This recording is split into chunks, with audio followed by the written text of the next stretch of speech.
ท่านสนใจศรีพันดรนายกรัฐมนตรีแห่งสาธารณรัฐประชาธิปไตยประชาชนลาวพร้อมด้วยท่านมาลัยทองกมสิทธิ์รัฐมนตรีกระทรวงอุตสาหกรรมและการค้าคณะผู้แทนจากแขนงอื่นๆได้เดินทางไปยังรัสเซียเพื่อเยี่ยมยามอย่างเป็นทางการและเข้าร่วมกองประชุมสุดยอดเฉลิมฉลองการพัวพันอาเซียนรัสเซียครบรอบ35 ปี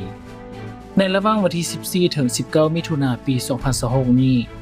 โดยในวันที่ 14 ถึง 17 มิถุนายน ปี 2026 นายกรัฐมนตรีลาวจะได้พบปะกับมีคาอิน มีซูตินนายกรัฐมนตรีแห่งสหพันธ์รัสเซียที่มอสโกเพื่อฮัดแน่นสายผูกพันทั้งสองฝ่ายและยังได้บรรลุข้อตกลงหลายฉบับร่วมกันโดยหนึ่งในนั้นคือความร่วมมือด้านพลังงานนิวเคลียร์เพื่อสันติภาพ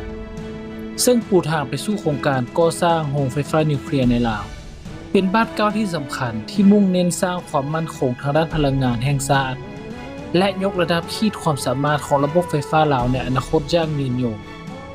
โดยอิงตามการรายงานจากสำนักข่าวทาสพิธีลงนามเอกสารดังกล่าวจะได้จัดขึ้นอย่างเป็นทางการที่ทำเนียบรัฐบาลแห่งสหพันธ์รัสเซียโดยมีท่านสอนไซศรีพันดรนายกรัฐมนตรีแห่งสปป.ลาวและท่านมิคาอิล มีซูสตินนายกรัฐมนตรีรัสเซียให้เกียรติเข้าร่วมเป็นสักขีพยานสำหรับผู้ลงนามร่วมกันแม่นท่านมาลัยทองกมสิทธิ์รัฐมนตรีกระทรวงอุตสาหกรรมและการค้าของลาวและท่านอเล็กเซย์ ลีคาเซฟประธานบริหารบริษัทพลังงานนิวเคลียร์โรซาตอมทางด้วยเงินเข้าของบริษัทโรซาตอมได้ระบุว่าข้อตกลงระหว่างรัฐบาลฉบับนี้ถือเป็นเอกสารพื้นฐานที่สำคัญอันยิ่งในการสร้างตั้งการร่วมมือแบบรอบด้านระหว่างสองชาติในขอบเขตเทคโนโลยีนิวเคลียร์ซึ่งจะเปิดโอกาสให้สามารถเริ่มต้นดำเนินโครงการก่อสร้างโรงงานไฟฟ้านิวเคลียร์ที่ออกแบบโดยรัสเซียในดินแดนของลาวได้สำหรับแผนการในระยะทำอิฐนั้นจะเป็นการลงเลิกการดำเนินการศึกษาความเป็นไปได้เบื้องต้นเพื่อประเมินความเชื่อมโยงโรงงานไฟฟ้านิวเคลียร์ในอนาคตเข้ากับระบบพลังงานของประเทศลาวอย่างกลมเกลี่ยวนอกจากนี้การศึกษายังช่วยการดำเนินโครงการที่เหมาะสมรวมถึงการสำรวจหาพื้นที่ที่มีท่าแห่งที่สำคัญสำหรับการก่อสร้างโรงงาน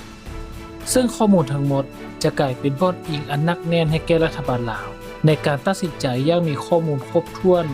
และรองรับเกี่ยวกับแผนการพัฒนาพลังงานนิวเคลียร์ของชาติในบัดก้าวต่อไปถ้าท่านผู้ชมมักคลิปของเราก็อย่าลืมกดปุ่มติดตามและกดกระดิ่งด้านข้างเพื่อเป็นกำลังใจให้กับช่องของเราและเพื่อจะบ่ได้พลาดเรื่องราวดีๆแบบนี้ในคลิปต่อไปสำหรับมื้อนี้สบายดี